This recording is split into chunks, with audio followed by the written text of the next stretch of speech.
All right, guys, what's going on? Welcome in. So look, with the head coaching interviews for the New York Jets almost complete, I figured it'd be pretty fun. It's time to do my head coaching prediction video. Let's have some fun with it, and be sure to drop your prediction down below in the comment section. It's gonna be awesome to kind of go through and read everybody's points and stuff like that. So yeah, let's dive in. So we do know a couple of the traits or qualities that Chris Johnson and Joe Douglas are looking for as it pertains to this opening. Okay, so number one, the Jets are looking for a guy who could come in the building and unite the locker room, get the players to trust each other, get the players to trust the coaching staff, galvanize the entire organization, and get this thing going in one direction. Number two, they want to select a candidate who can communicate and who can connect with younger players. When you're looking at the Jets roster, it's a 2-14 team, but it's extremely inexperienced. It's an extremely young team. Then you factor in all of the draft picks we have, not only just in 2021, but 2022. This team is going to be molded through the draft. All right, so they want to get a guy in the building who can look at the situation, put himself in the shoes of a younger player. So the last thing that's really been rumored with this opening is that the Jets want to bring somebody in who can step in and be the CEO of the team, right? Be the manager, be the boss, be the adult, hold players accountable.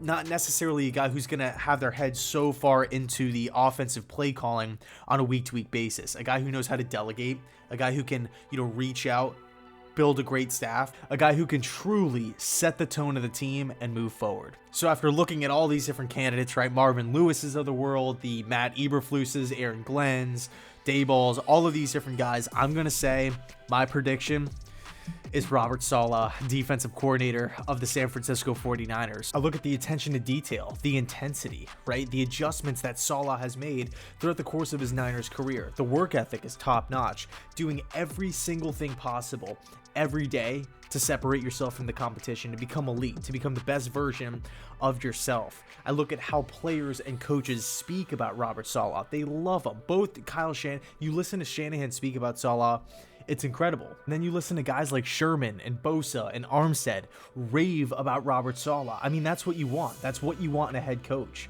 You don't want guys requesting trades like Jamal Adams when things get tough. One team, one heartbeat. That's what Robert Saleh provides. Now you're looking at the production, the success of the 49ers defense ever since he arrived. I mean, this is a defense, frankly, that flies around the football field. They get after quarterbacks. They take the football away.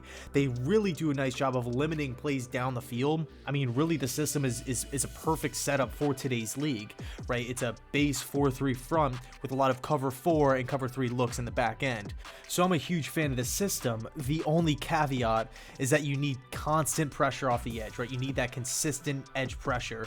That's something that the Jets do not have. The 49ers didn't have it back when he first arrived. That's why you saw them go out and sign, D4 to a huge deal and draft Nick Bosa at spot number 2, because for that defense to work, you need to have that brutal edge pressure. And then, of course, you need those instinctual, smart, rangy cornerbacks on the outside, all right, to really limit the short passing game that can come up. So there would be a learning curve that would have to take place, right? It's not an easy thing, but it's been done before. Look at San Francisco. Look at the Seattle Seahawks with the LOB, which, by the way, Robert Saleh was a big part of. But look, I think Saleh checks a lot of boxes. I think he's exactly what the Jets are looking for, especially when you're considering the staff that Saleh is connected to over there in San Francisco and the coaches that he might bring over, which we're going to get into. So let's start with the offensive coordinator position first. We've been talking about defense this whole time. Let's switch it up. Who would be the ideal fit for the OC position under Robert Saleh, coming from San Francisco? Well, luckily, San Francisco has two specific candidates that are extremely highly thought of. Okay, not only just in San Francisco's locker room, but just throughout the course of the league.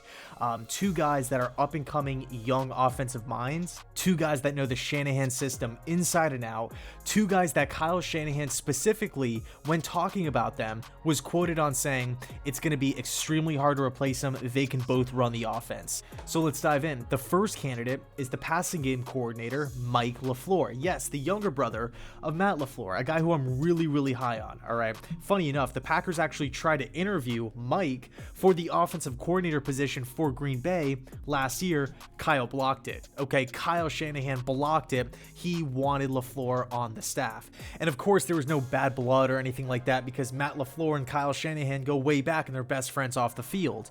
But it just goes to show that Mike LaFleur knows the system. He knows the West Coast concepts. He knows how to work with injuries at the quarterback position, right? It's been pretty much a turnstile. Is it Jimmy G? Is it Beathard? Is it Nick Mullins? Who the heck is it going to be at quarterback? He's worked with a lot of different cues. A guy who's a complete master of film study, right? He does a really good job of looking at every single defensive formation and having a great idea on what the defense is trying to do pre-snap, which obviously sets up the offense well. So Mike LaFleur, again, a highly regarded guy, an up-and-coming young offensive mind coming from the Kyle Shanahan coaching tree, the Matt LaFleur coaching tree. So he's done a fantastic job of working with a big question mark at quarterback all the time, and without that true dominant number one. It's not like they have Devontae Adams or Michael Thomas or Julio Jones or DeAndre Hopkins out there who can consistently win on one-on-one matchups all day long. They don't really have that luxury, okay? San Francisco's offense really spreads the football around, right? It's built off the running game, obviously, short passing, play action, but it's getting these shifty wide receivers that can create space, getting them the football. So I would assume that Robert Saleh would love to bring over a Mike LaFleur, give him that promotion, give him the offense, and give him a quarterback to develop, right? Whether it's a Justin Fields or a Zach Wilson, who's a perfect fit for the Kyle Shanahan system. That's really intriguing with the second overall pick. Okay, so Mike LaFleur, I got to keep your eye on.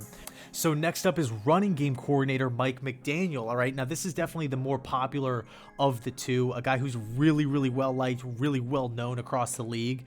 And funny enough, I believe it was the Cardinals last season that tried to bring McDaniel in as offensive coordinator, right, with Cliff.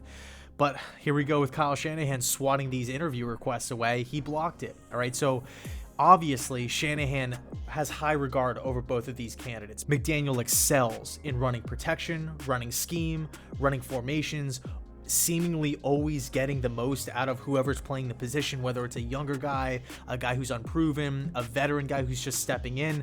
The running backs for the 49ers always seem to have success, and it's because of Mike McDaniel, okay? Really, that's the precursor for success of the Shanahan offense. Again, it's all stemming from the run game. So whether it's a LaFleur or a McDaniel, I see both candidates ready to take the next step, both candidates ready to take the reins of developing a young quarterback, really installing the offense, calling the plays, and running the show.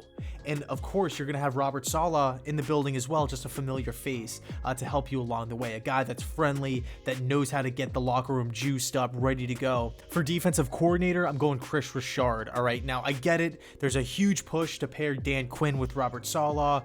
But look, I think Dan Quinn's going to end up in Dallas. That's kind of where everything is trending. Dan Quinn ending up in Dallas as the DC, implementing the cover 3 over there. Chris Richard is available. Okay, he's a guy that worked with Saleh in Seattle, really was one of the architects in developing the LOB, right? The cover 3 system that we all know and love with Chancellor and Sherman and Browner and Earl Thomas and all these different guys. Maxwell. A lot of the success that the Seahawks had on the defensive side of the football came because of Chris Richard. This is a guy who spent a lot of time with the Seahawks organization, worked his way up through the ranks, became that defensive coordinator for, I believe, 2 seasons, left, went to Dallas for a little bit, and ended up not getting brought back when they fired Jason Garrett. He had a head coaching interview last offseason with the Giants. I knew the Jets were interested in Richard last year. Or back in 2018, I should say. Bottom line is this: Richard can match Saleh in intensity. He can match Saleh in work ethic. There's a lot of similarities there. They've worked together in the past. They run the same style of defense, the cover 3, cover 4. They're both 41 years old, so they can grow together. I think this coaching staff would provide a huge spark of enthusiasm, of youth, of energy, and get players, get fans, get coaches, get the organization excited for New York Jets football. So that's my prediction. I guess one can only hope, because I would love that staff. I really want to see what the Jets do. So let me know your thoughts down below in the comment section. Who do you think is going to be the guy? And the staff as well. It just makes it more fun to discuss. So I'll leave it there. Thanks so much for watching, and as always, go Jets.